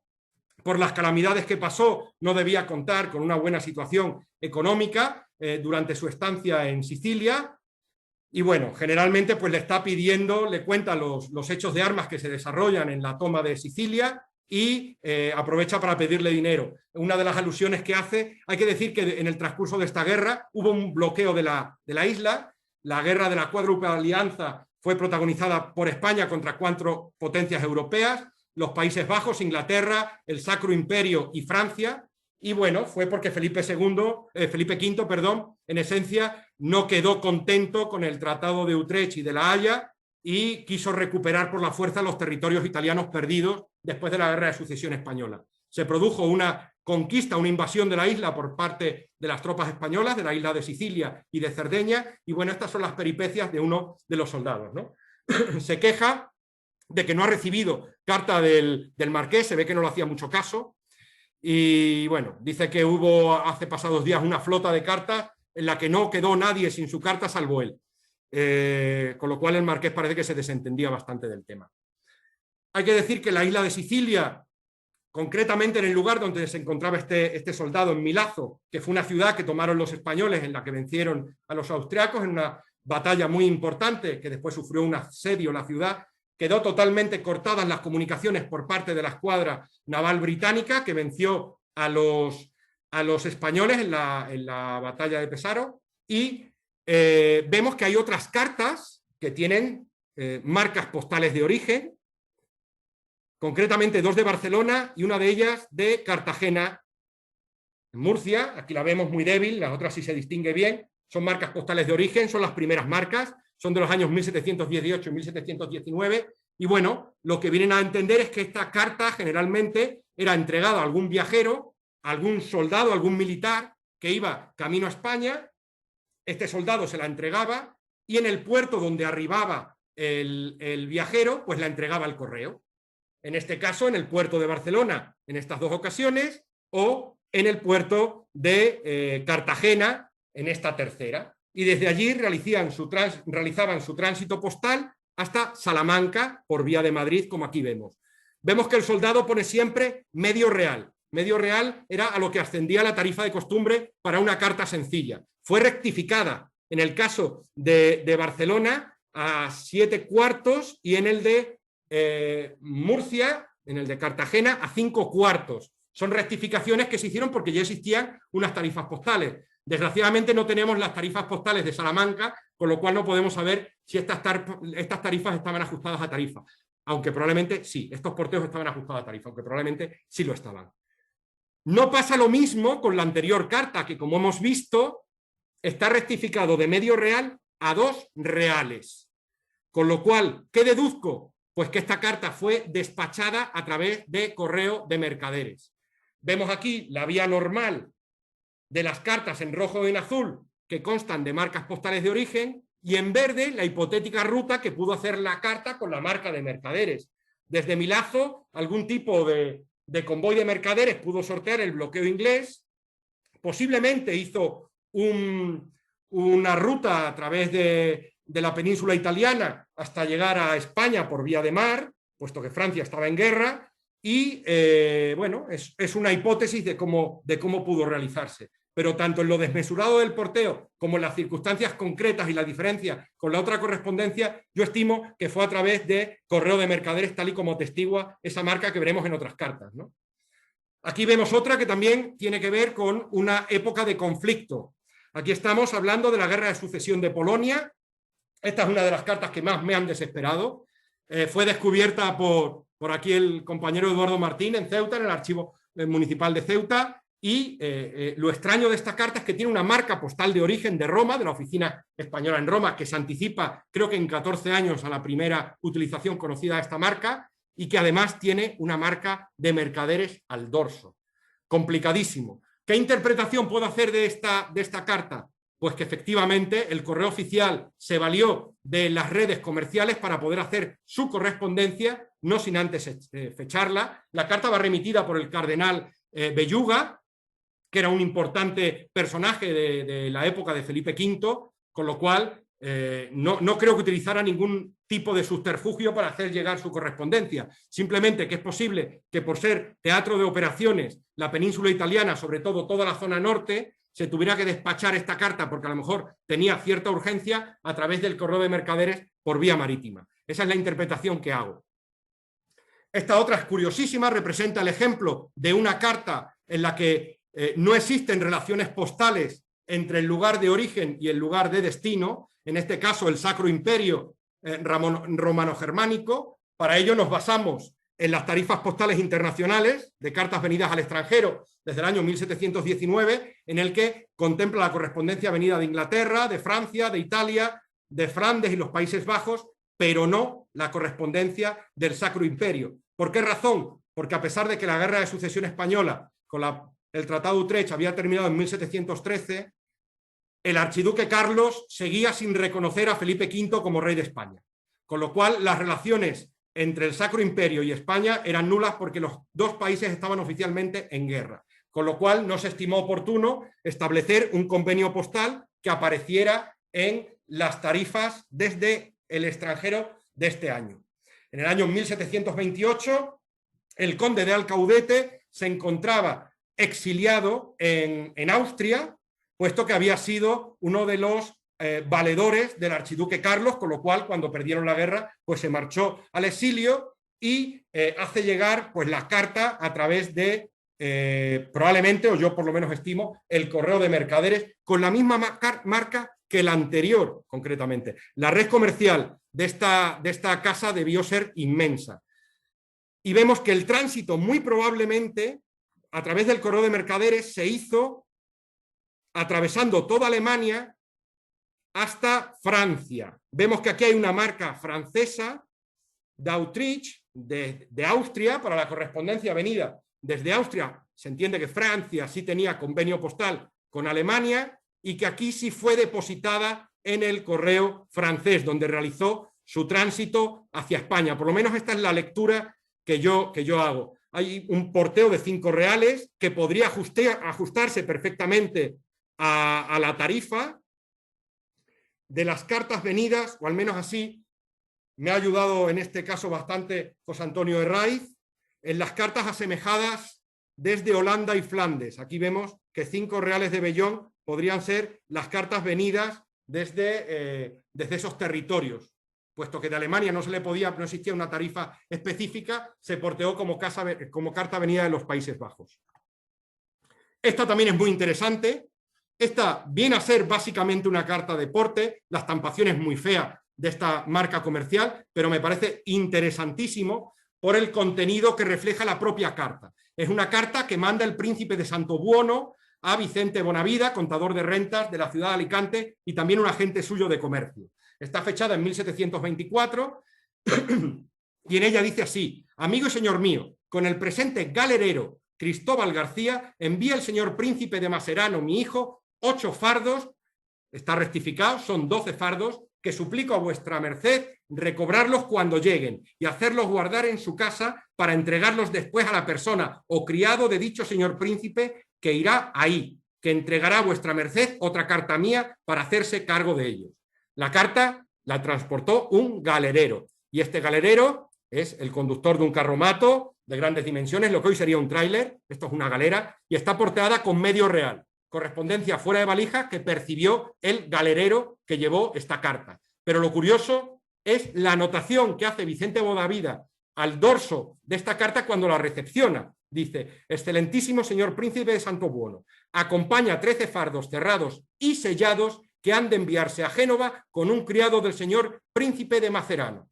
Es decir, esos fardos que hicieron llegar acompañando esta carta estaban sellados. ¿Sellados con qué? Con la marca comercial del príncipe de Macerano, hijo del príncipe de Santo Buono. Con lo cual, este es el que estimamos que podría ser el presunto signum mercatoris del príncipe de Macerano, que no tiene absolutamente nada que ver con su escudo de armas. Y es el que aparece al dorso de la carta. Era muy habitual marcar la correspondencia que acompañaba las sacas con la misma marca que ésta llevaban para saber que iban unidas la una a la otra. En este caso más tratándose de una carta de porte, como hemos visto. Correspondencia fuera de valija, la lleva un valijero y va asociado al tráfico de mercancías. Y probablemente compartían la misma marca. Este es el signo mercatoris que aparece muy débilmente estampada. Esta otra, y voy a ir agilizando ya, queda muy poquito. Esta carta es del compañero Juan Yacer, que me pasó la imagen gentilmente, y bueno, es una carta circulada entre Marsella y Alicante de tema estrictamente comercial y en el cual se alude claramente a que todo el contacto que están teniendo entre, en este caso, Baltasar Bruno Lombardón y su pariente Pedro José Lombardón, se hacía a través de los barcos, de los bajeles, que transitaban directamente sin ningún tipo de intermediario entre el puerto de Marsella y el puerto de Alicante. Esta es la primera marca que constató Koechlin en 1967 y que evidentemente tiene mucho más sentido que esta carta viajara junto con la mercancía que se intercambiaban estos dos parientes entre los dos puertos que a través del correo oficial, sobre todo cuando aluden a las cartas que habían hecho llegar y a las mercancías que habían hecho llegar previamente, ¿no? Las he cargado en Marsella en la polacra del capitán Juan Ventro, que se dispone a partir para esa, Alicante, en pocos días. Y dice, para cargarlas en las primeras embarcaciones que se ofrecerán en esa, Alicante, para este puerto, Marsella. O sea, es una correspondencia recíproca que se hacía a través de los convoyes de mercancía, en este caso a través de barcos. No me ofrece ninguna duda de que esta carta viajó también a través de la línea comercial entre Alicante y Marsella. Otras dos cartas bastante complicadas, puesto una de ellas tiene marca postal de Brujas, en este caso, de Flandes, en esta época ya era territorio perteneciente al Sacro Imperio, pero que tienen anotaciones de fuera de valija. En una dice en sus propias manos o en su casa, y en la otra ponen estos símbolos para evitar que se ponga un porte. En mi opinión, estas cartas fueron mandadas desde Flandes, con diferentes marcas, como podemos ver, diferentes casas comerciales, también hay una diferencia de aproximadamente 20 años entre ellas, y fueron enviadas a Madrid, y en Madrid probablemente se despachó un propio o un viajero particular que la encaminó en Sevilla para podérsela dar al marqués de Tablantes en mano, al primer marqués y al tercer marqués, puesto que son nieto y abuelo. Esta otra también es muy interesante y nos muestra que estas cartas son todas llevadas fuera de valija, es decir, no a través del correo oficial. Y esta no puede ser de otro modo. En el porte está dirigida desde Toledo a Madrid, o sea, un porte nacional de 8 maravedís, no ajustado a la tarifa de costumbre. Generalmente es la que yo he visto que solían cobrar los arrieros por estas correspondencias de corto recorrido, y dice claramente 8 maravedís en la nunciatura, es decir, esta carta no va a ir a la casa del correo mayor que se encontraba en las covachuelas del convento de San Felipe, que es donde se despachaban las estafetas, donde se establecían las listas de correo, sino que va a ir directamente desde Toledo a manos de, en este caso, el gentil hombre del ilustrísimo señor nuncio apostólico de Madrid, el tal Himsilrode Sequindelbeque. La única opción que yo entiendo es que esta marca pudiera ser puesto bien por una casa comercial que abastecía a la capital del reino desde Toledo, o bien del propio arriero que realizara este servicio de transporte de correspondencia y cobrara por ella, exactamente igual que los cosarios gaditanos o que los recaderos catalanes. Y esta marca puede deberse precisamente a ellos, ¿no?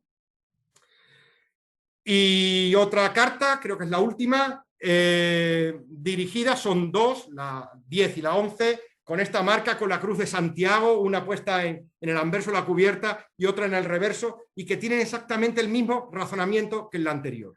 En ambas cartas se especifican las señas del receptor de la carta, del destinatario.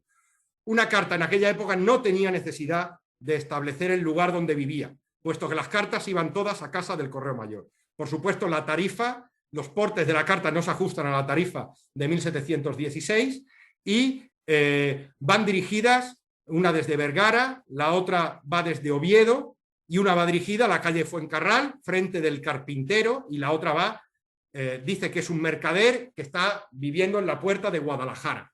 Las dos cartas circularon fuera de valija. Esta marca es muy frecuente en toda la correspondencia venida del norte, de la zona del País Vasco, de Navarra, del Principado de Asturias, de Santander, de Galicia.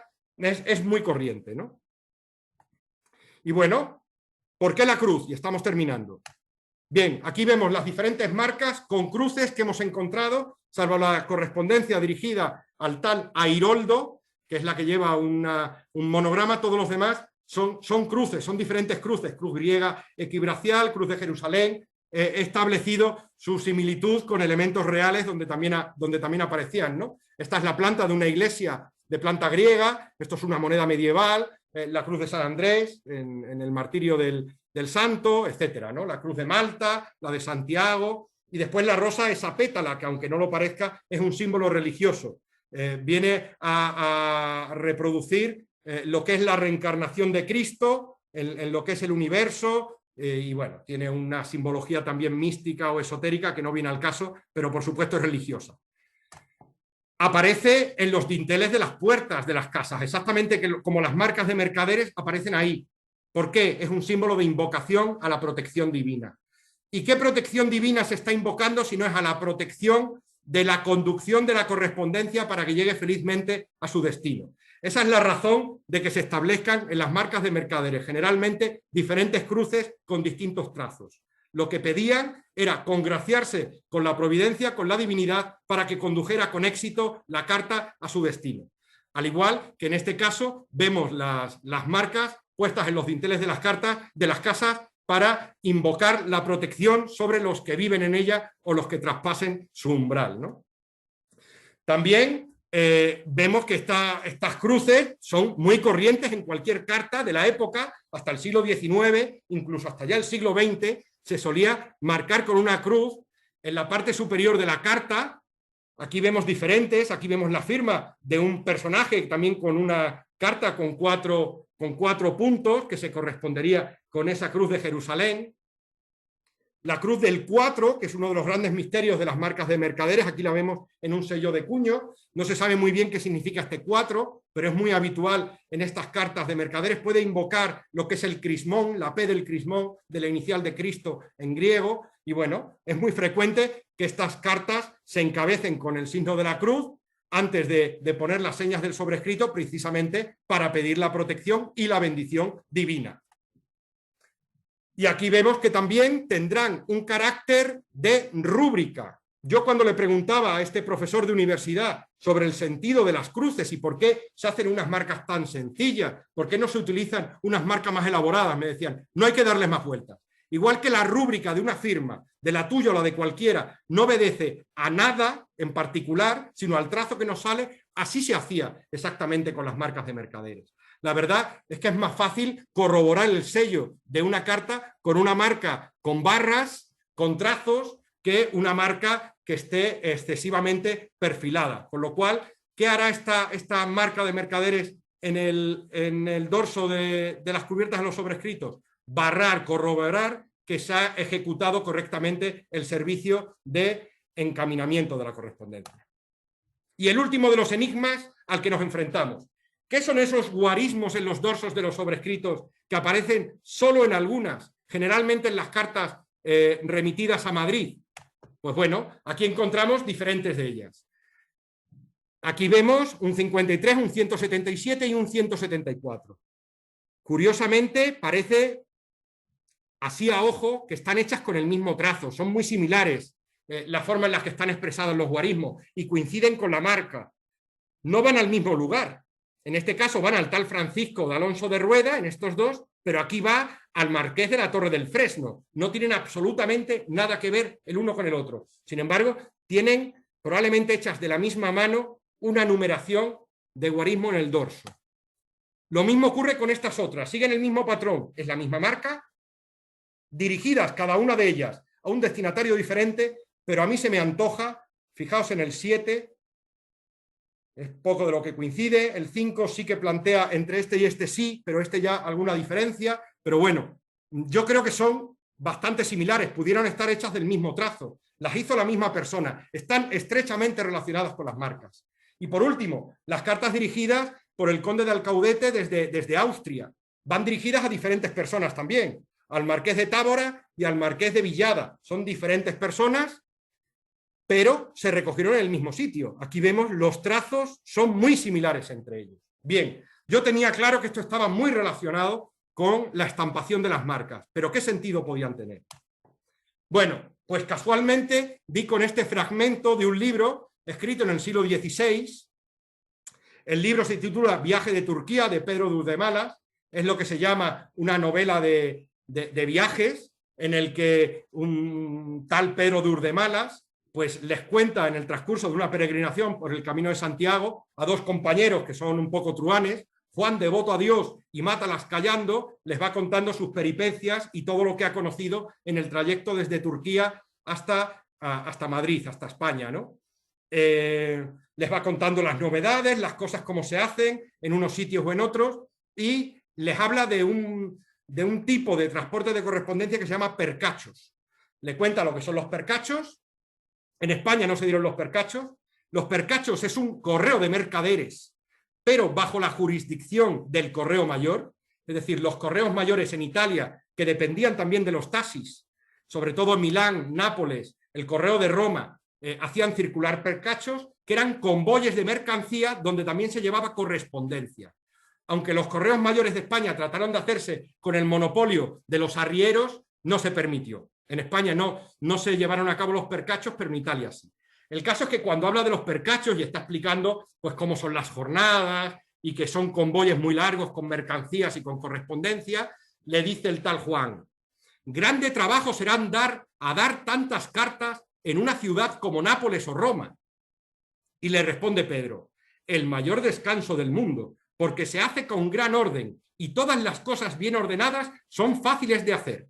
En la posada tienen un escribano que toma todos los nombres de los sobrescritos para quien vienen las cartas y pónelos por minuta, y en cada carta pone una suma de guarismo por su orden y pónelas todas en un cajón hecho a posta, como baraja de naipes, y el que quiere saber si tiene cartas mira en la minuta que está allí colgada y hallará fulano con tanto deporte a tal número, y va al escribano y dícele: dadme una carta. Pregúntale a cuántas está, luego dice a tantas, y en el mismo punto la halla.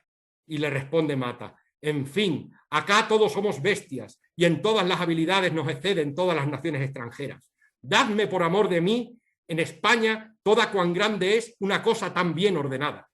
Pues bueno, pues parece que sí les hicieron caso, y parece ser que estos guarismos se corresponden perfectamente con esta descripción que se hace. Pudieron ser marcas de clasificación para poder saber quién disponía de correspondencia, utilizando este método o uno similar por parte de los receptores de la correspondencia.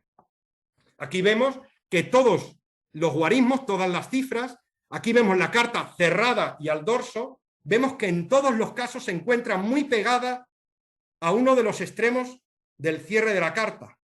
Muy pegada. ¿Por qué? Porque si las almacenas en cajones como esto, a modo de baraja de naipes, es más fácil poder ver la numeración si no tienes que sacar la carta porque esté en el centro o en el extremo opuesto, sino si la tienes pegada al exterior. Creo que todos sabéis de lo que hablo y lo facilita, ¿no? Esta es la forma en la que se clasificaban estas cartas. Probablemente estas cifras se han encontrado también en cartas circuladas por el correo oficial, con lo cual podemos entender que podía seguirse un sistema similar a la hora de elaborar las listas de correo. No se puede comprobar de momento, pero desde luego es un sistema tan sencillo y fácil que perfectamente sería aplicado por cualquiera. Y bueno, ¿por qué se tiene que parar en las ventas? Es que las ventas eran los lugares de tránsito donde iban los convoyes de mercancía, donde se almacenaban o hacían pasar una o varias noches en caso de temporal o de algún problema que impidiera el tránsito correcto, y aquí es donde se almacenaban las mercancías, los fardos con las marcas, y probablemente se entregaban las cartas al tabernero, el cual tendría a una persona para poder dar esta correspondencia y cobrar los portes. Y aquí vemos una prueba evidente. Esto es un burdel en Alemania de 1537, donde vemos que en la pared aparecen reflejadas las marcas de mercaderes. ¿Qué es lo que yo pienso? Que aquí se podían recepcionar en tránsito las cartas que llegaban, las dejaban donde dormían los convoyes, donde dormían los arrieros, las personas que llevaban las mercancías, entregaban las cartas dirigidas a la ciudad donde se encontraba esa venta y probablemente llevaban una contabilidad también basada en la marca que aparecía. Todas las marcas de esta persona correspondiente a este mercader se tasan en tanto, y sería más sencillo clasificar así pues la correspondencia y los portes a la hora de pagar al mercader, que era el que propiciaba este servicio, ¿no? Y aquí se entregaban a los usuarios de la correspondencia.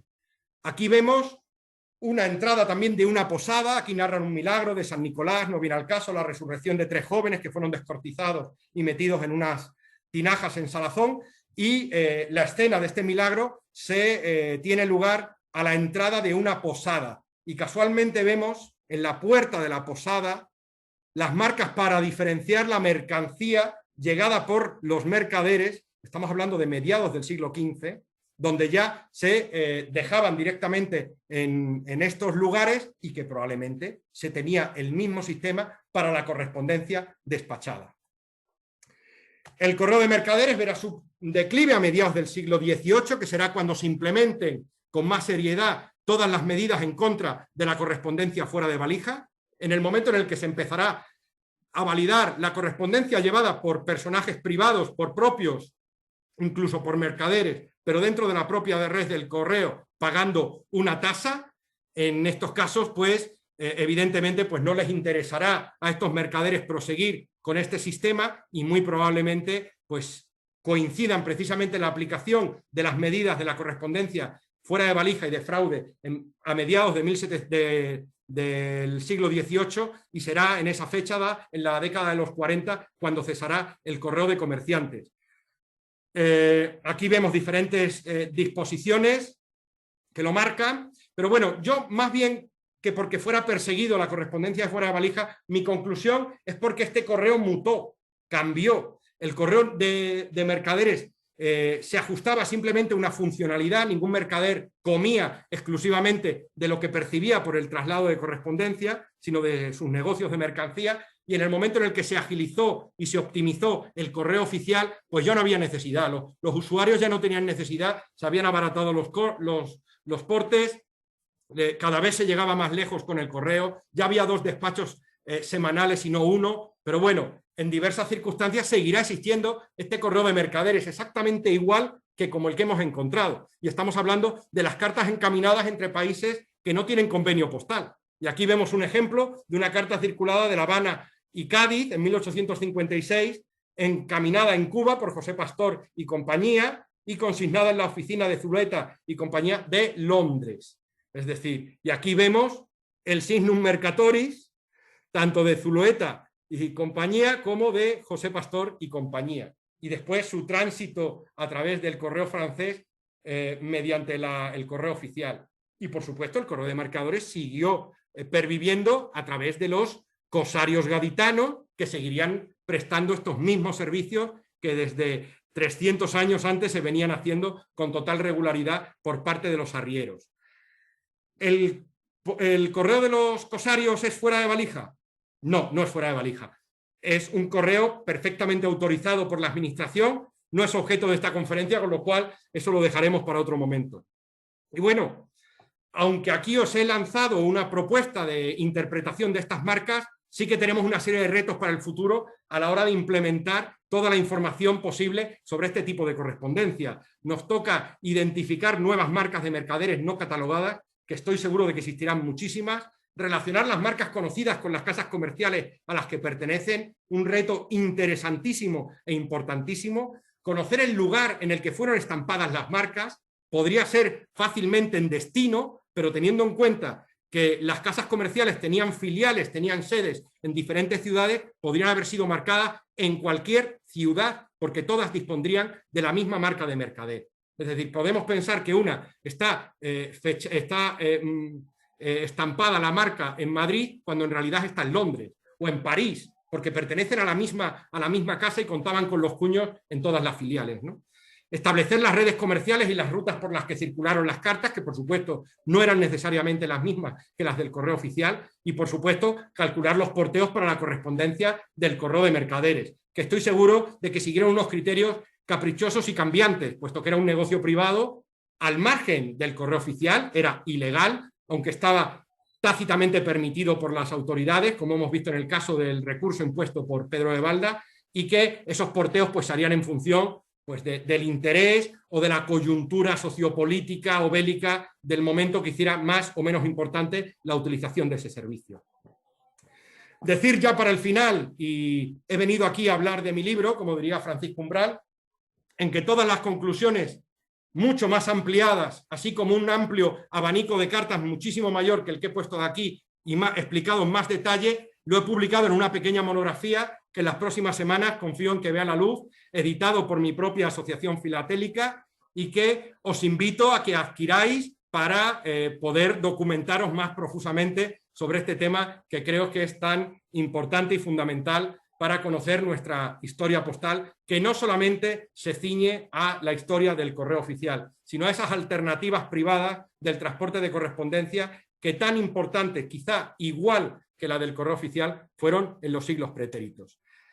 Y hasta aquí he terminado. Dar las gracias a todas aquellas personas que me han facilitado algún tipo de información, que me han pasado imágenes de sus cartas, sobre todo el interior de las mismas para poder analizarlas, especialmente a este profesor Iván Redondo de la Universidad Complutense, con el que tuve el gusto de poder intercambiar información y reflexiones acerca de este tema. A él no le cabe ninguna duda de que son marcas de mercaderes. Lo que no sabía es qué sentido podía tener esa marca en el dorso de la cubierta del sobrescrito, y creo que el sentido se lo hemos encontrado fácilmente, ¿no? Es una labor de encaminamiento, de conducción de la correspondencia para que la gente sepa a quién le tiene que agradecer ese servicio. Un código que a día de hoy se ha perdido, pero que en aquella época probablemente estaba vigente absolutamente.